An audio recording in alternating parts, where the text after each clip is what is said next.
Hey ladies, welcome back to another video. Do me a favor, if you like what you hear today, please like the video or subscribe so that I can get that feedback that I'm really helping you. If you feel connected with me or my story, please reach out, fill out the application below so that you and I can set up a one-on-one conversation.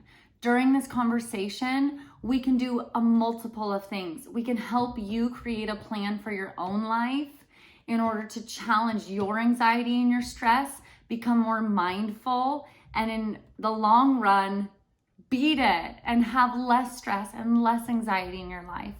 I can also help you take a giant leap in your life, get out of your 9-to-5 job, move into network marketing like me. That way, every day can be a great day of your life and you're not as stressed out based on those environmental factors.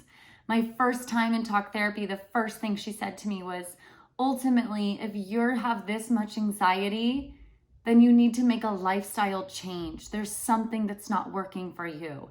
That hit home. And I was like, it's true.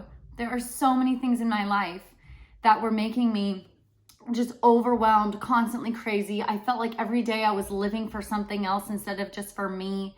I can help you figure out the steps you need to take in order to break free and live your best life.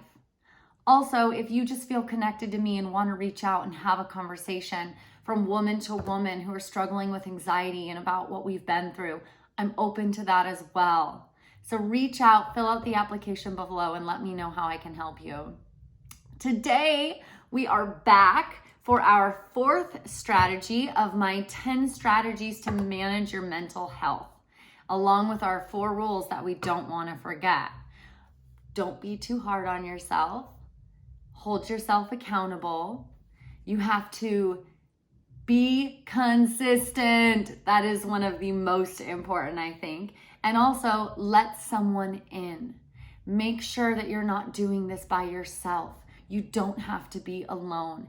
And honestly, if you put people up to the challenge, most of the time, they will step up and surprise you. Let someone in and give them the opportunity to be there for you. Today is number 4. Our strategy is get off of autopilot.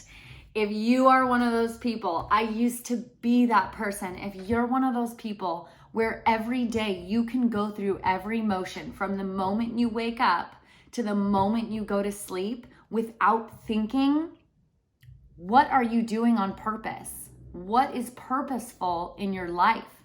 You haven't had to make any choices today. You haven't had to challenge your entire sense of being today. You haven't had to reflect on you as a person or where you come from today. Then you're not living your day to the fullest and to the best, and you're not pushing yourself to grow and change and be better. You should not be on autopilot most of the day. The one place that I found myself constantly being on autopilot was the gym. For me, I would go to the gym, I would get in the routine, I'd turn on my music, it'd be like da da da da da da da da da da da da da da da, and then the gym's over, and I'm like, what? The gym, yes, I'm pushing my body, I'm getting healthier, I'm challenging myself to be better, but isn't that hour just kind of a waste of time mentally for me? So I have a girlfriend actually in Hong Kong who she told me she listens to the news every day at the gym because she doesn't like to necessarily listen to the news, but she likes to be updated, and she feels that that's a wasted time mentally and so she uses it for news. And I was like, well, why am I not doing that? So I don't listen to the news, but I listen to motivational speeches and motivational books that are going to challenge me and push me throughout the rest of my day. The gym is the first thing I do when I wake up in the morning. So whatever I'm listening to or taking in is also the way I start my day. So I've chosen every day at the gym, if I really want to hear a song, I'll do it during cardio because sometimes you just got to like pound through that. But while I'm weightlifting, I purposefully pick things to listen to that are going to inspire me, that are going to challenge me. And from the moment I wake up, I'm already reflecting on myself as a person and making goals and plans for how I can grow today and how I'm going to be successful today. That is so important. Start your day off in the right mindset, a positive mindset, a goal-oriented mindset in a space where you feel completely ready to take on the day and challenge yourself. Some of the books that I listen to at the gym, in case you're looking for recommendations, I listen to Green Lights by Matthew McConaughey. If you're someone who has a very negative mindset like me, I should stop saying that. I used to have a negative mindset. I've really worked on that. Matthew McConaughey's book is called Green Lights, and it is all about seeing things through an optimistic lens. He takes situations in his life and he talks about them and he says like, green light, this is what I learned from that experience. So even though the experience was insane or crazy or ridiculous or a waste of time, he always pinpoints why it was important in his life and what he took away from it. We can start doing that. It's really opened my mind to how I look at the negative memories that I have, or memories that maybe trigger anxiety or stress. Instead of reflecting on them that way, look at them and say, wow, but I had to go through that to get to here. Green light, okay? You're going to learn a lot from Matthew McConaughey. Oh my gosh, such a good book. The one I listen to now is Relentless by Tim S. Grover. He is the personal trainer for Michael Jordan, Dwayne Wade, Kobe Bryant. Awesome. Talks about relentless, a mindset that you have to be in order to be successful. Now, I'm not anything like those 3 basketball players. However, I can learn from their personalities, and I have learned a lot from him. I think it's an amazing book, especially a book to start your day off with. I'm already halfway through my second time listening to it on audiobooks. I also listen to podcasts in between here or there. Sometimes I just like to find a quick 20-minute one that I can sit with today. The Brandon Show, if you haven't heard of that, I listen to that a lot. He does a lot of he talks about people with anxiety and like reflecting on what people with happy, optimistic lives do versus what people who have a negative mindset do and how to change your mindset.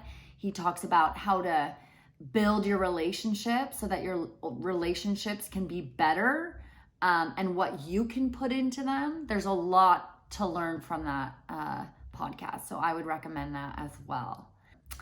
Anyway, another show that I watch, I'm sure some of you guys watch, is Joe Rogan. My husband really likes to listen to Joe Rogan. They're like 3-hour long channels though, but they've recently been added to Spotify, I think.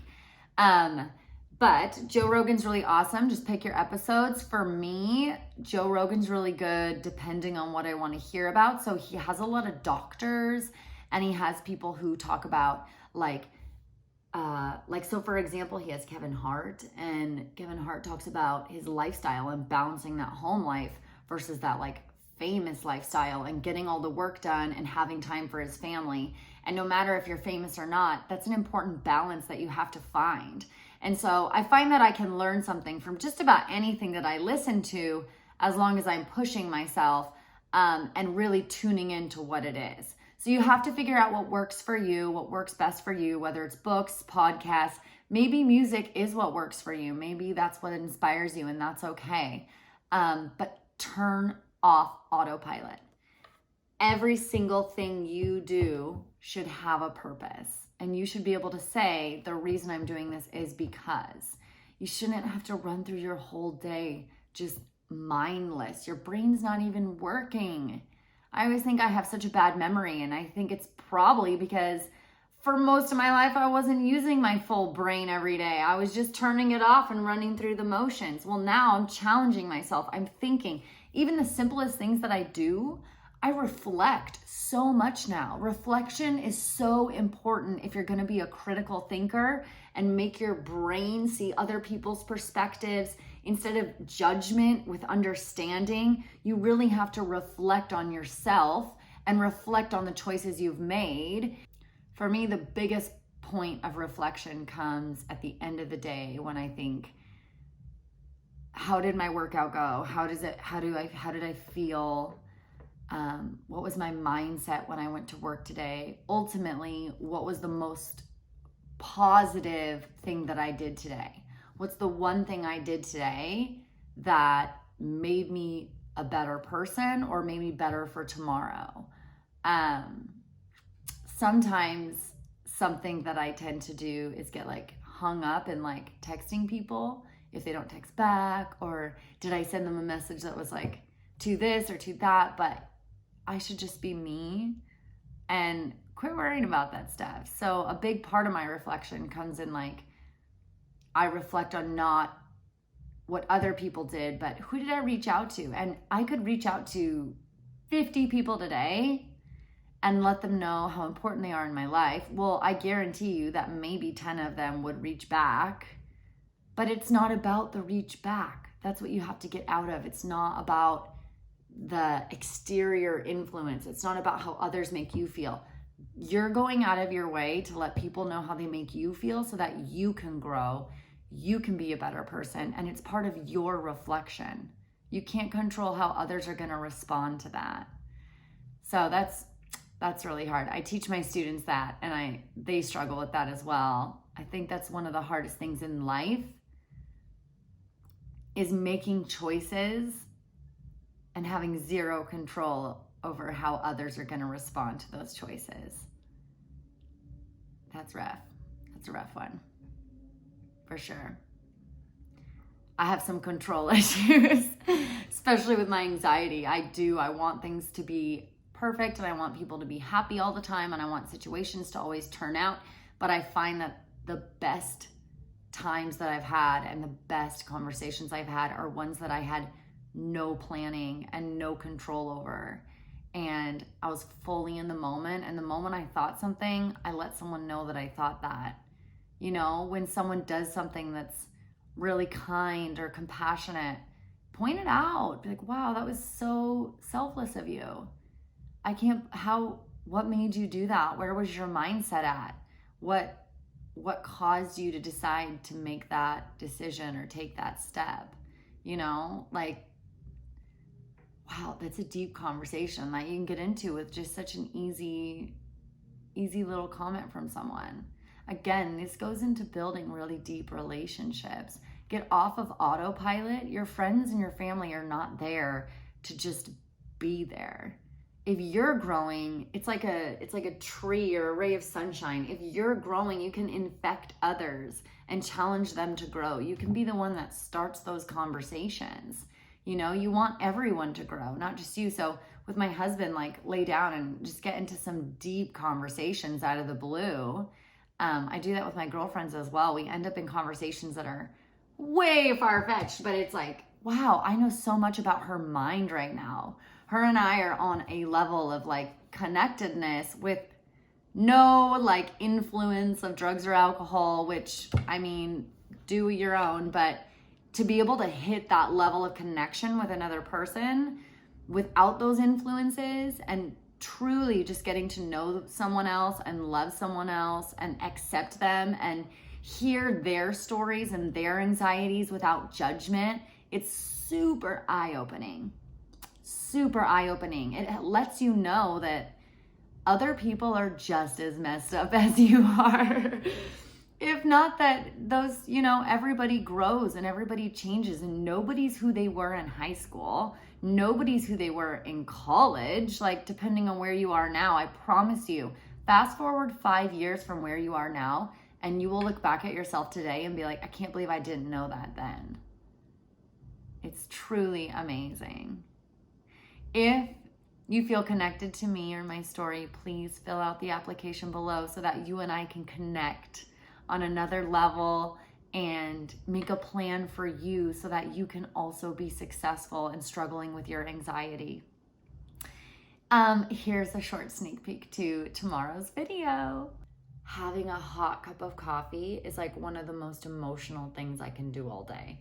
which I don't know if anyone relates to that. But I wake up and I make a latte and I just sip on it, and it's like, oh, this morning is so good. I'm so present. It's so warm. I can just like feel the heat inside of me. It's so emotional. It's so crazy. Some of the books that I've listened to, in case you're looking for oh my gosh. What's happening? Sorry.